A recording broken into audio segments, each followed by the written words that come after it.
আসসালামু আলাইকুম প্রিয় বন্ধুরা, কেমন আছো? আশা করি তোমরা সকলেই ভালো আছো। চলে আসলাম আমি তামান্না স্বপ্ন তোমাদের কাছে নতুন আরেকটি ভিডিও নিয়ে।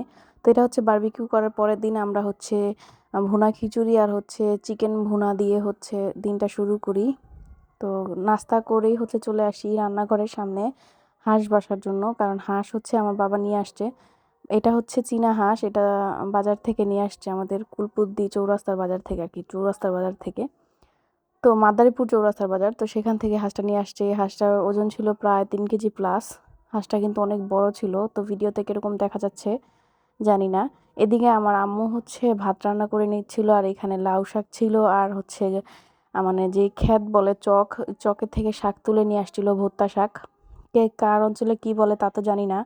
আর এইদিকে আমার ভাই আর কি আমাদেরকে ডাব পেড়ে মানে ডাব কেটে দিচ্ছিল। তো এবার যে কয়দিন গ্রামে ছিলাম প্রায় প্রত্যেক দিনই ডাব খাওয়া হয়েছে, অনেক ডাব খেয়েছি। ভালোই লেগেছে, ডাবগুলো একদম কচি ছিল, ফ্রেশ ছিল। তো আমরা খুব এনজয় করেছি এবার আর কি, একদম শীতের মধ্যে। তবে গরম হলে ডাবটা হয়তো বা আরো ভালো লাগতো, শীতের মধ্যে মনে হচ্ছিল বরফ মানে ফ্রিজ থেকে ডিপ থেকে বের করেছে। তো দেখো ডাবে কিন্তু অনেক পানি হয়েছে, পুরো 1 গ্লাস ভরে গেছে পানিতে। তো এই আমরা আর কি ডাব খাচ্ছিলাম, আর হচ্ছে আমি হাঁস ভাজতেছিলাম। তো আমরা সবাই মিলেই জিলে কাজ করতেছিলাম। আমার ফুপু ছিল, আম্মু ছিল, আমার ভাইরা ছিল। তো সবাই মিলে ঝিলেই হচ্ছে কাজ করতেছি। এদিকে আমার বাবা হচ্ছে হাঁসটাকে কেটে দিছে, মানে ধোয়া বাছা মানে বাছা কাটা সবকিছু করার পর এখন হচ্ছে ধুচ্ছে। আর এদিকে মশলাটা আগেই কষানো হয়ে যাচ্ছিল, আমি হচ্ছে এসে শুধু লাড়াচাড়া দিচ্ছিলাম।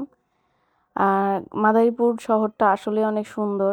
যারা মাদারীপুরে আসো নাই তারা অবশ্যই মাদারীপুরে এসে ঘুরে যেতে পারো। আসলে বিভাগটা যেহেতু ঢাকা, তো সুন্দর তো হবেই।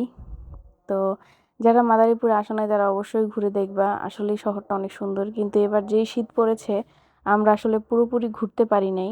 মানে আমরা এবার পুরো একদম ঘরেই বসা ছিলাম, ধরতে গেলে ওরকম ঘুরতে কোথাও যাওয়া হয় নাই, আর ঘরে বসে বসে এরকম মজাদার খাবারগুলো খেয়েছি, এটাই আর কি।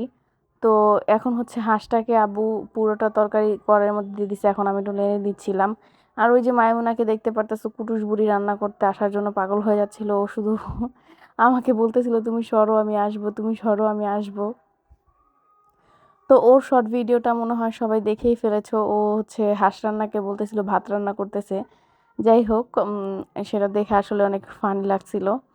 আর এদিকে আমি হচ্ছে হাঁসটাকে একটু নেড়ে চেড়ে দিচ্ছিলাম, এরপরে বাবাই সব কিছু করতেছিল।